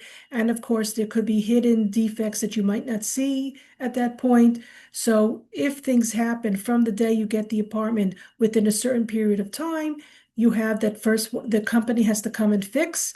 And if the defect occurs afterwards, then you have a second warranty, a period, which is 3 years across the board from the starting from the date that the first warranty period finished. Okay, I explained about these Central Bureau of Statistics. There's a website, and it's also in English if you want to see it. I talked about the urban renewal projects. That's a beautiful historical building in Tel Aviv. And secondhand purchases. So what do you have in secondhand purchases? You don't have a warranty, you buy as is. So you have to go by the rule of buyer beware. Your lawyer will do a title search and do a lot of the due diligence. You will hire an engineer that will look at the apartment, will examine the apartment and give you a report to see if what's wrong with it. Is everything structurally sound? You will take an appraiser who will check to see that there's no illegal building, that they didn't close a porch illegally, or they didn't add on a room illegally, because that could cause you problems down the line. And even if everybody in the building did the same thing, you never know in the future it could cause problems. And also it could cause problems for a buyer who wants to take a mortgage, because the appraiser of the bank will only appraise the legal parts of the apartment. He won't appraise parts that are not legal. So if you have a lot of illegalities in the apartment, it could really throw off the appraisal, and that could throw off the mortgage that you want to take. After that, we have the contract signing with this negotiations, of course, contract signing, we plan the payment schedule, and then we have the transfer of title at the end. And I want to thank you. Please, please, please look at my page here. It's got all my contact information. And here at the bottom, underneath the book where it says you have my email address. And if you want to make a Zoom meeting with me, I have a link to my Calendly. You could click on it and it'll give you a bunch of time schedule that you could pick from. So thank you very much. And I pass on Amazing. back to Tuvia. Amazing. Thank you so much, Nicole. That was a very, very informative, very, as always. So thank you for that. We'd like to welcome Dan Eisenberg if he's in the house. Dan's requesting that you allow him. Allow. Dan, welcome. Daniel Eisenberg, the Chief Operations Officer of Israel Transfer. Been doing this for the longest, probably in the whole of Israel, written blogs, and really a man who needs no introduction, but he's going to introduce himself. And we thank you, Dan, for joining us tonight as our featured guest speaker. Everyone's mind is on the currency transfer, is on the currency, and you're going to hopefully shed some light of what you do and how you can help everybody. Sure. So just first of all, just want to make sure, just housekeeping, that everybody can hear me. If you just give me a thumbs up, so this way I know that you're hearing me, then I'll Perfect. be able to go. Okay. So I apologize that I was just in London for the property show that they had there, and if you heard that there was a lot of protests, our flags, and so I prepared this presentation over there. The information, even though it's in a UK format, everything is basically similar for the dollars. But in many ways, it's a bit more extreme. Also, I wrote an article recently that is basically trying to explain why the dollar is where it is now. People always thought dollars around 3.5. That was their, the base rate that they would use when doing calculations for, how much it's going to cost them. And it's not been 3.5 for a while. It went all the way down to 2.84, and people were shouting Gewalt. It's come back now to 3, which people are breathing a sigh of relief, but it's not where things used to be. So if anything that you take from this webinar is the importance of watching the exchange rates, because that is going to be the determining factor of how much the property are in shekels. It's very, very difficult, very rare for there to be a pure dollar purchase. It can happen. It's very rare. You're still going to have closing costs in shekels. So very much think about exchange rates. I asked Tuvia to share the article with everybody so that you'll be able to read it afterwards.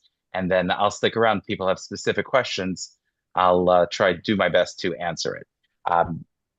So I've been doing this for quite a while since I made Aliyah. I've been working at Israel Transfer. We are we're the largest company in this sector of helping people that are buying property in Israel and want to be able to save as much money as possible. There's no mitzvah to give extra money to the banks. Banks make enough money, and they're not going to give you better service for that. So for the past 18 years, we've been helping people buy property in Israel by getting them superior exchange rates, taking care of everything that's necessary when it comes to an American buyer looking to buy property in Israel. And I myself have been doing this for the past 12 years. I have to say that probably one of the first meetings that I took when joining Israel Transfer was sitting with Nicole, because Nicole has been doing this for a long time. She's an expert. There are many lawyers that I work with who trained under Nicole. So she is fantastic. And Toby and I have been having a great relationship, and we've been able to really be an extension of the service of one another. So again, apologies that this slide is with GBP, with pound sterling, but for dollars, it's been the same, even more extreme. So That don't apologize. I'll the apologize rates have because been going I down. They've been invited you going so down. lately. Dan, I'll apologize for you because I It's okay. invited you so late. So I apologize. So we're all cool. It's fine. Again, instead of 3.958, think of it as 2.958, because that's around where the rates have been, but they've been falling. The reason why they've been falling is multifactorial. Mostly, it has to do with the strength of the Israeli economy. It has to do with people's belief that despite the wars that we've been enduring, despite all the bad press, Israel remains a robust economy, and people aren't thinking about where things are right now. They're thinking about where things are going to be tomorrow. They're thinking that right now, with all the issues going on with the United States, the weak dollar, that the shekel is a better place to park their money. And when the shekel is more attractive, then more people are looking to buy shekels than to sell shekels. That is going to put downward pressure on the exchange rates. What's been happening recently is the Bank of Israel has been realizing that there's too much of people that are selling dollars. So they actually, to try to counteract that, they went to go buy it. It's beyond the discussions over here, but basically it's not good for the Israeli tech sector, for the Israeli defense sector, for all companies that are dollar-based in their revenue.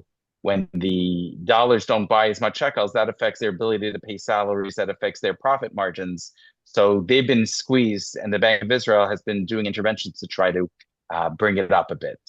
So that's basically what's been happening. Why it went down so quickly is because of strengthening of the shekel, weakening of the dollar, both of those happening at the same time, and interventions by the Bank of Israel to try to bring it back up. What the future will bring, we don't know. But part of what I do is when I'm working with clients, the same way as Aaron is not going to give the same mortgage to every person. He's going to speak with you. He's going to try to understand, is your earnings going to be more dollar-based, shekel-based? Do you want it to have no risk at all, so you want to get a fixed mortgage? Or are you looking that you're okay waiting to see which way rates go, and then you'll have a variable mortgage or a mixture of both? I work the same way when it comes to currency. You do not need to change your dollars into shekels the day that the dollars arrive. I work with people so that we can hold the money in dollars, we can hold the money in shekels. We can even lock in the rate for up to a year at no additional cost. So we have many different ways that we approach currency exposure. And having a conversation, let's do a Zoom, so I can get a better sense of what is it that you're looking for, what is your risk tolerance, and then we can try to build a strategy. I don't know what the rates are going to be tomorrow. And at the same time, working with you, we'll try to come up with a strategy that you'll be able to sleep as best as you can at night. So I want to transition now to understand in terms of that it's not the same rate, it's not the same shekel amount that you're going to get depending, independently of where you actually change your money. It makes a very big difference. I wrote here for UK banks with a 3% margin, but it's the same thing for Chase, Citibank, Bank of America. Any of the big banks, the small banks, their typical margin is 3%. And again, it doesn't matter if you're a Chase private client, Citigold, they're not going to charge you the $40 wire fee.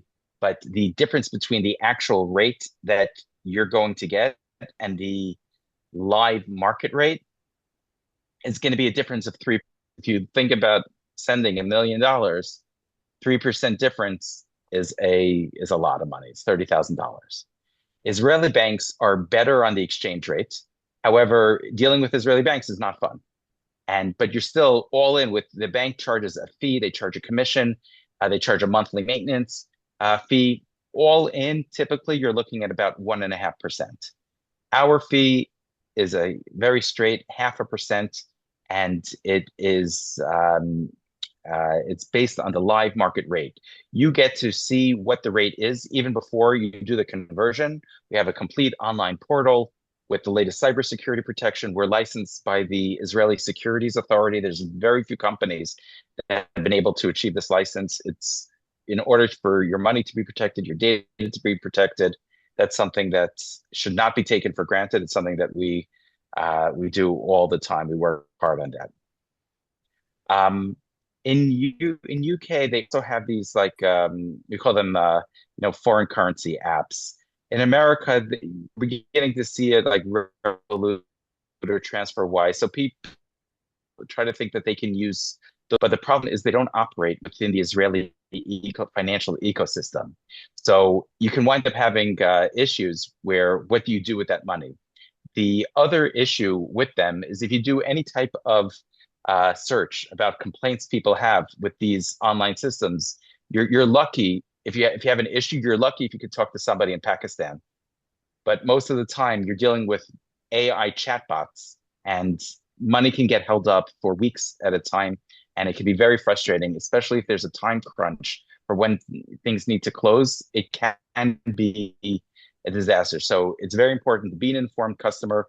Look at the not just the rates that are being offered, but look at the service that you can expect. So this is just a representation of how much of difference it can make where you choose to change your money. So as Nicole mentioned, there are ways of getting an Israeli bank. And for some people, that's the way they want to go, and that's fine. But understand how much more it's going to cost you. So just on a $250,000, it's going to cost you 25,000 shekels more. Multiply that by a million, you're looking at 100,000 shekels differences. Again, each time can be different. If your brother-in-law happened to be in the same army unit as one of the people working at the bank, you can get better rates. It's very rare that the rates are going to be as good as what we offer. Just understand what you're giving up with each decision that you do. And I very much welcome a conversation. I'm going to do everything I can to help you save money, whether it means working with me or not working with me. At the same time of saving money, that's not the only important thing. You want to make sure that you're also able to sleep well at night. That when I do my job well, the financial component of buying the property in Israel is not as stressful. There's still stress. You're buying property in a foreign country. There are different ways that people do things. If I do my job well, there is less stress, and you'll be able to have stress in terms of choosing what type of countertops you want to have, and let that be the biggest issues. So this is basically I spoke about this in terms of where Israeli banks work very differently than American banks. When you have a lawyer who's managing the account, then it becomes the lawyer's headache, but not your headache. But if you have the bank account yourself, you can definitely don't expect the same level of service that you're used to with Citibank Gold. It's not the same.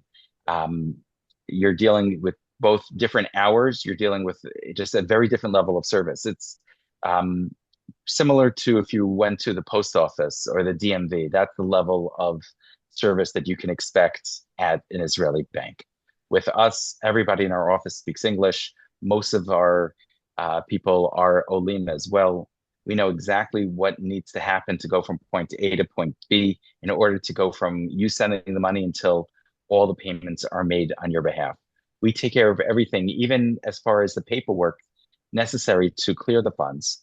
We take care of all that even before you send the money. So this way, usually 2, maybe 3 hours after we receive your funds, they're available for you to trade those funds and for us to make all the payments that are necessary for the property. So when I say what are those payments that are necessary and that we're able to do that other institutions are not able to do for you. So first of all, when you're buying firsthand off plan, there's a very specific way that Nicole was mentioning that payments need to be done with a voucher system. This is something that we're able to do. If somehow you change the money at Citibank can't send money to pay the voucher. There is no mechanism for this. It needs to come from a local Israeli bank. That's something we're able to do. If you're buying a resale property, then you need to have a bank check for the closing. We're able to do that. We're able to pay the tax authority. We're able to pay any of the vendors that you would be using. For example, if you have a designer, if you paying the mortgage broker, paying the home inspector, anything and everything connected until you get the keys, we're able to do for you in a very simple online platform. Here is just an infographic that shows the differences between using a company like IsraTransfer and other ways. And again, I'll send this in a US form, so Tovia will send it to you afterwards so you can see, but it's quite substantial. It's something that you should again, like I say, everything in life has trade-offs, but understand what the trade-offs are by changing the money at, again, Citibank. We're talking about major banks that you're going to be paying a lot more. And sometimes you don't even know that you're paying more because if you don't fully understand how live spot rates work, they give you a quote and you think it's great. You think Citibank, it's the second largest bank. Chase, the largest bank in America, largest bank in the world. Of course, they're getting the superior rates, but unfortunately, that's just not the case. So, with us, we've been doing this for 18 years. We're the largest company in the sector. We are licensed by the Israeli Securities Administration, the Securities Authority, Reshut L'Nayarot Erech. That's the highest license that a company like ours can have. Very few companies have been able to get this license. It requires a lot of due diligence, a lot that there are government inspectors making sure that our operations and our cybersecurity are all there to protect clients' funds at every stage along the way. The last part I'll say is that be in touch. There's a lot that's involved in currency. It's not something as simple as changing dollars to shekels. Like when you're on a trip and you stop by a person on Ben Yehuda Street and you give $200 and they give you some shekels. There's a lot that's involved, and I very much welcome a conversation so that we can find the solutions that work best for you. Whether it's locking in today's rates for 6 months, 9 months, a year, whether it's developing certain target rates that we want to hunt for, get alerts so that we can trade when it comes, or just if you want to have a better understanding of how currency affects your real estate purchase, I'm here for you. Thank you so much, Tovia, for inviting me to be here, and I wish everybody the best of luck. Thank you, Dan. It's amazing, Daniel. Thank you for being with us. And we really enjoy working together. We've been working together for years, and I can truly say, I don't want to give over to everyone, but I mean, you've gone further than a lot of people. I mean, I remember the one time you catching a train and a bus. It was Erev Chag. You're catching a train from Tel Aviv to Jerusalem. You got your son to help from Jerusalem back to Tel Aviv so we could get the documents because the one client needed it in time. I mean, that's just some of the things we do to go the extra mile to help our clients. So thank you so much. We thank God we're getting a few questions in. I've received a few questions. There's a question here, Nicole.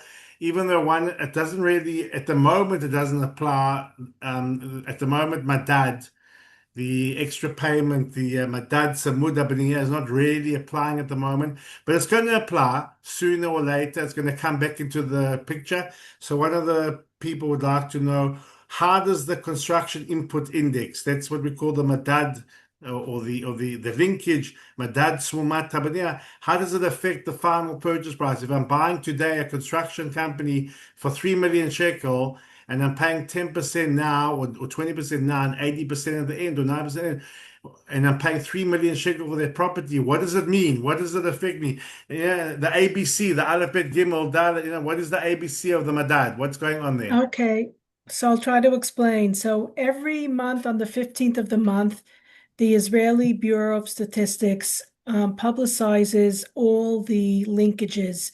There's a lot of different types of linkages. We're talking about the building index. So that is publicized every month on the 15th of the month.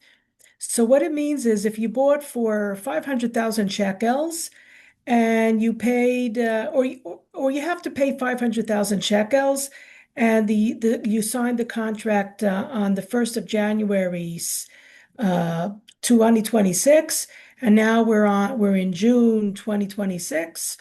Then all those months on the 15th of the month there was a building index that was publicized. If the building index if the building index was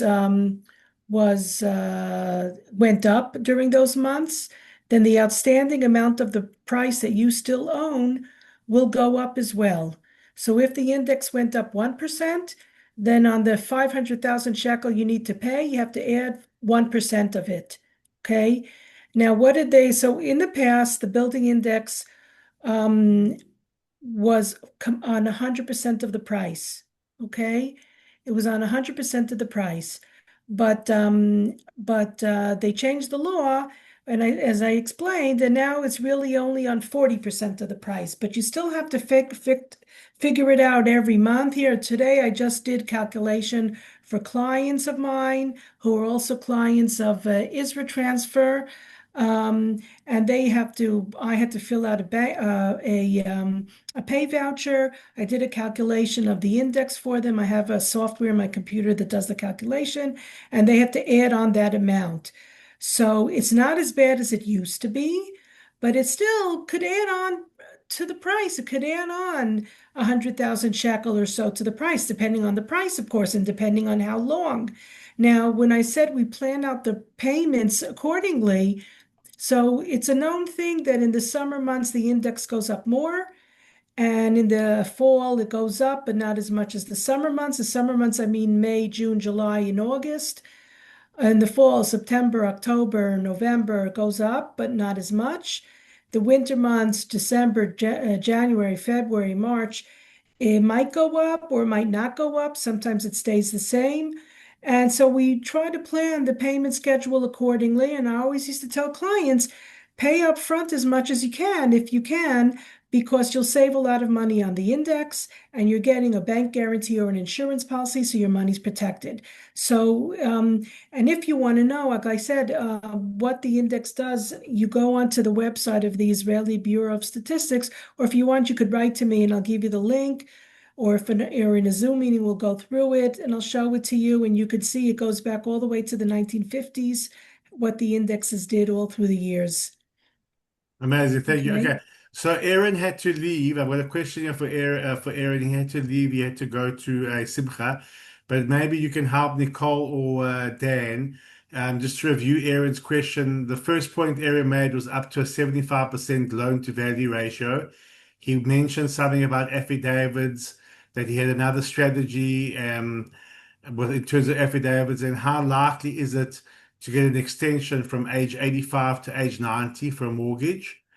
And the insurance requirements, what does that add to the cost? And are there waivers possible? So I don't know what he meant by, that strategy of the affidavits. I don't know what he meant, but as for the insurance, when you take out a mortgage, there's really two types of insurance that you have to do. There's life insurance, so that if one of the couple passes away, the mortgage is paid off with the life insurance. And the other type of insurance, of course, is the homeowner's insurance. You have to insure the structure of the building. So it's not that much money, the structure insurance. I mean, it could be depending on what you have in the structure. It could be 1,500, 2,000 shekel a year, roughly. And as for the life insurance, that I don't know. That depends on a lot of factors. How much of the mortgage is, because the more you have to insure, the more the insurance will cost. And also how old you are.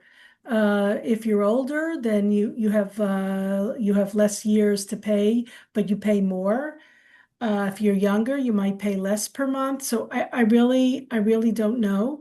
If you have existing life insurance, you could use that, but you don't want to use that. You want to have your life insurance for your family, and you want to have other life insurance to cover the mortgage if something happens. So I don't know exactly, probably, exact amounts how much it would cost, but that's what it is. Okay, do you want to add anything there, Daniel?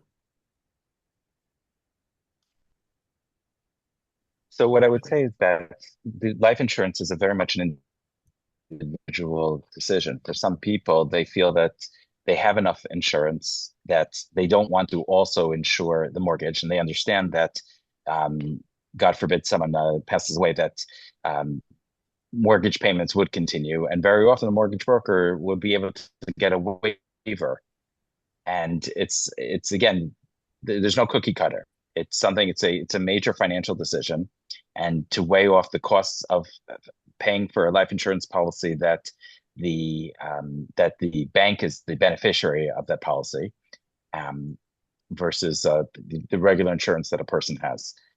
That's number one. Number two, that it's something important to consider that Israeli banks, they want the mortgage fully paid off by the time a person is, let's say 83, 84, so having a mortgage that's going to be extended, or initiating a mortgage when a person is older, then the amortization is just going to result in a lot higher of a monthly fee.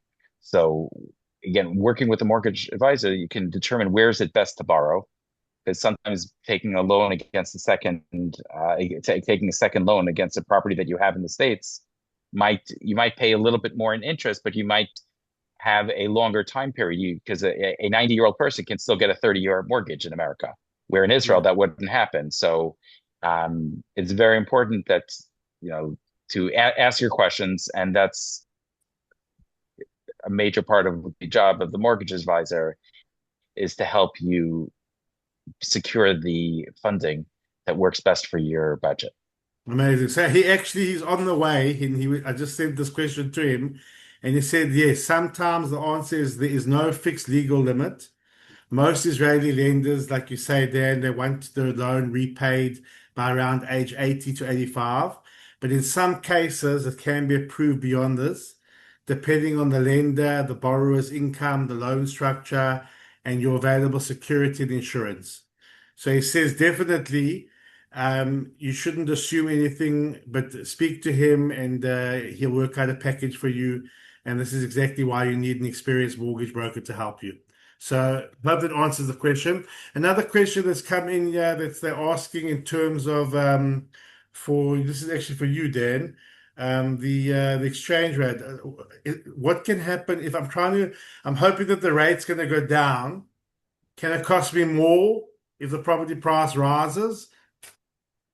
I'm hoping the rate's That's going an to go down. excellent question. That's an excellent question, where there are people that are waiting for the rate to go back to 3.5. But you have to understand what's going on in the Israeli capital markets. So you could be waiting for what could be a 20% improvement in the exchange rates. That might take 2 years to get. But if history has been showing us, if capital rates, especially in choice areas, this is important. You can't look at the Israeli real estate market as a whole, because typically Anglo buyers are buying in very specific areas. So it actually forms a microclimate, just like that the houses that are closest to the shul tend to go for more than a house that's half a mile away from the shul. So too, that if you're looking in certain areas in Ramat Beit Shemesh, there's a difference between Ramat Beit Shemesh Aleph, where a lot of Anglos tend to go, versus Ramat Beit Shemesh Gimel, where again, it's not that far away, but you'll find totally different prices, but it's not as a desirable place that people will go. So what's been happening is prices have been going up by 10, 15, sometimes more percent per year. So while you might be waiting to get on the exchange rate, you might be pricing yourself out of the capital market. So what I tell people is just as long as that your investments are growing at the same pace as the Israeli capital market in those particular communities that you're looking to go into, then you can be okay. However, most people don't have investments, or that they're not going to be taking the type of investments that are able to produce that double digit returns.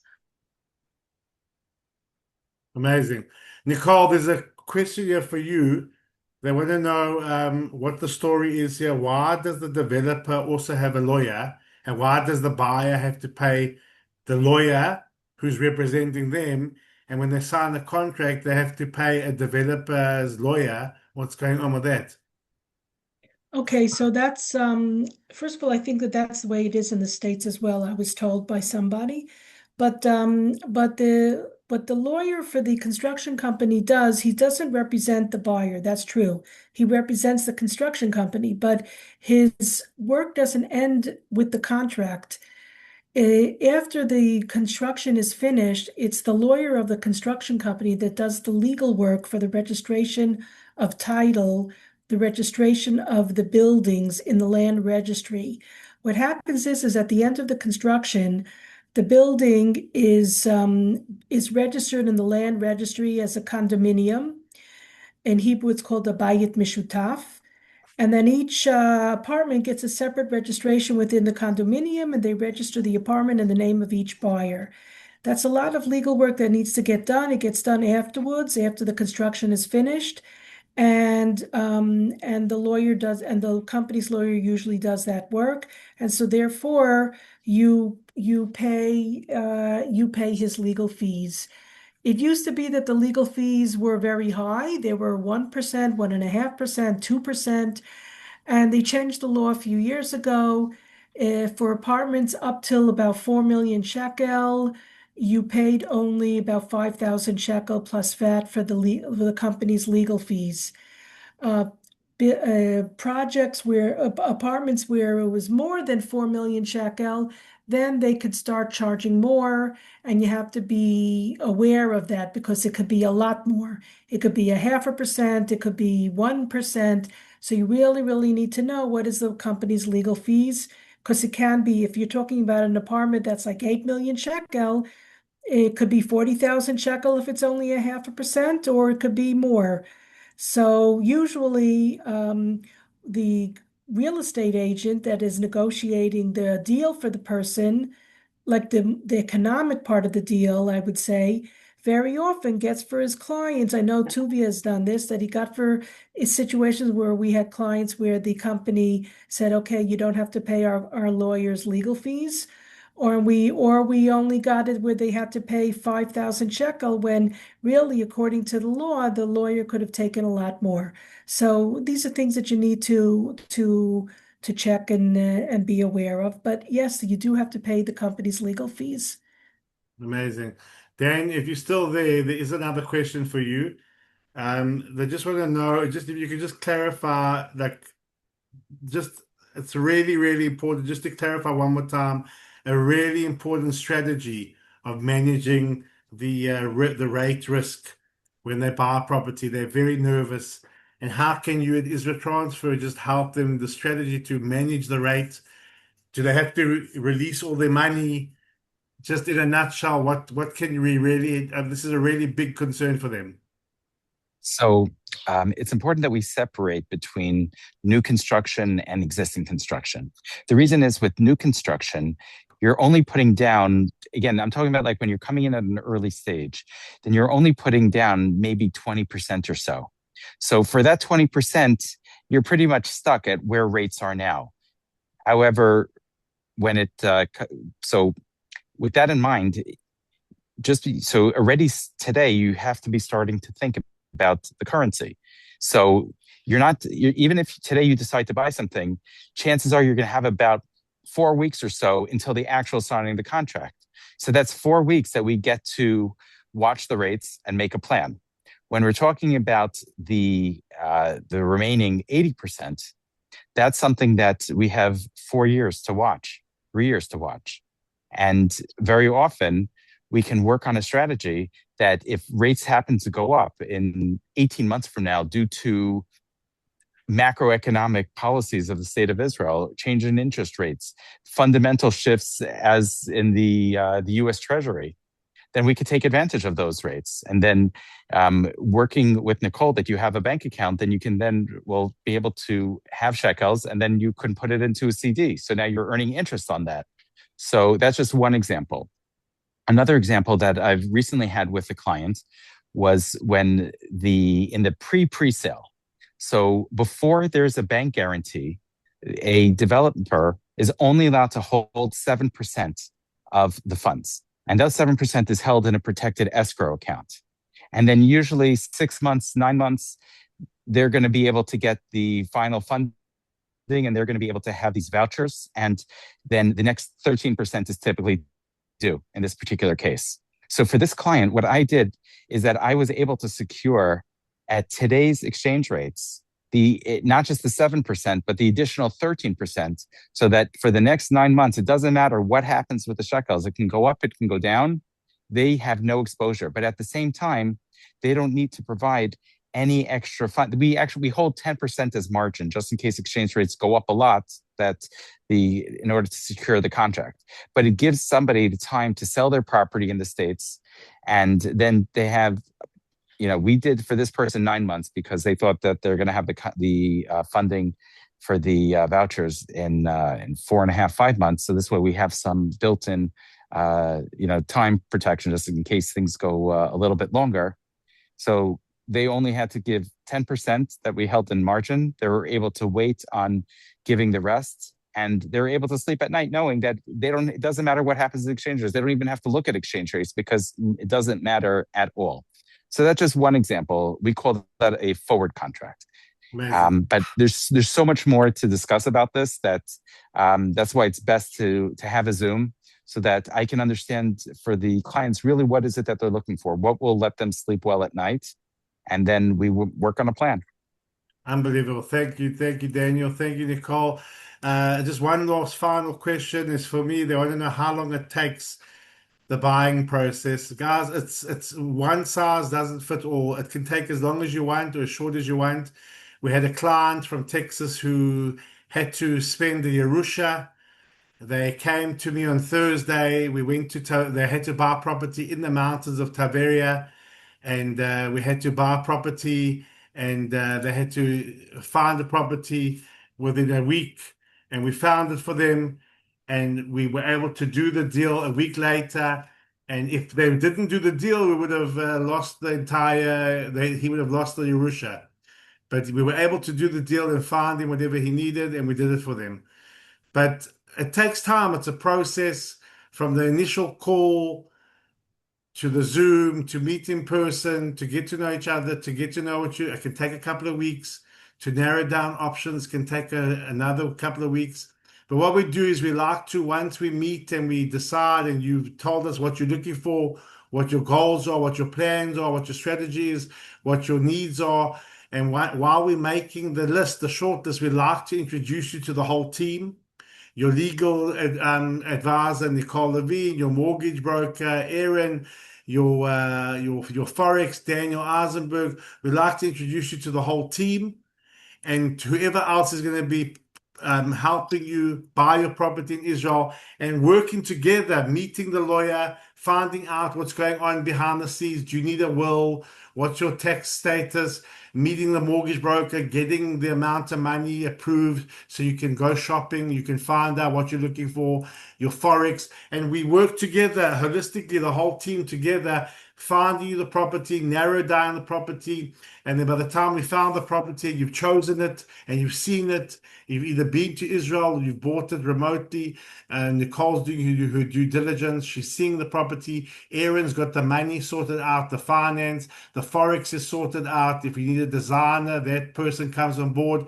There can be up to 20 different people working for you, helping you buy your property in Israel. The key main people is obviously your realtor, Israel Properties, your lawyer, Nicole Levine, your mortgage broker, Aaron Krasner, your Forex, Daniel Eisenbergs, and then everyone else comes, the engineer, the designer, everyone else comes and plays a part. But we like to work together holistically, helping you, guiding you, making sure you're making the right decision every step of the way. So be in touch with us. We really, really value. It's been a great webinar. You can always see it's been a great webinar by everyone. Like, thank God, there isn't a single person that's left this webinar except for Aaron, who had to go to a simcha and he was like so torn. I said thank you anyway, and it's recorded.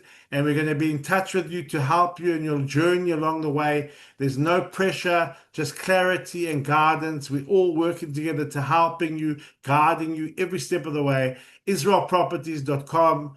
Be in touch. We will send out a follow-up email to everybody saying thank you. If you'd like the slides of the recording, we're more than happy to give it to you. We thank you for joining the webinar. We really appreciate your time, and we can't wait to see you in Israel and to help you and guide you, to help you find your home, your place where you belong in Israel. And we really thank you for your time. It's been a great webinar. Thank you, Nicole. Thank you, Aaron. Thank My you, pleasure. Daniel. And thank you to you, all of you who took the time. Still, it's unbelievable. We're so happy you're still staying along. No one's left yet. And I'd love to carry on talking all night. And we look out for more webinars and more practical help and guidance along the way. We can't wait to help you. God bless. We should please God have peace and shalom and brocha in Eretz Israel, in the world. And we should just all be able to live and make the dream come true of owning our home and being here in Eretz Israel, whether you're making Aliyah, whether you're coming as an investment, whether it's now or later, whatever you want, we'd like to help you every step of the way and help you all the way. And so thank you and God bless and thanks for joining and have a beautiful week, a Shavua Tov and a Yom Tov, and we'll see you soon in Eretz Israel. So thank you so much. All the best. Take care. God bless. Thank you. Bye. Good night and good day. Toda Rava.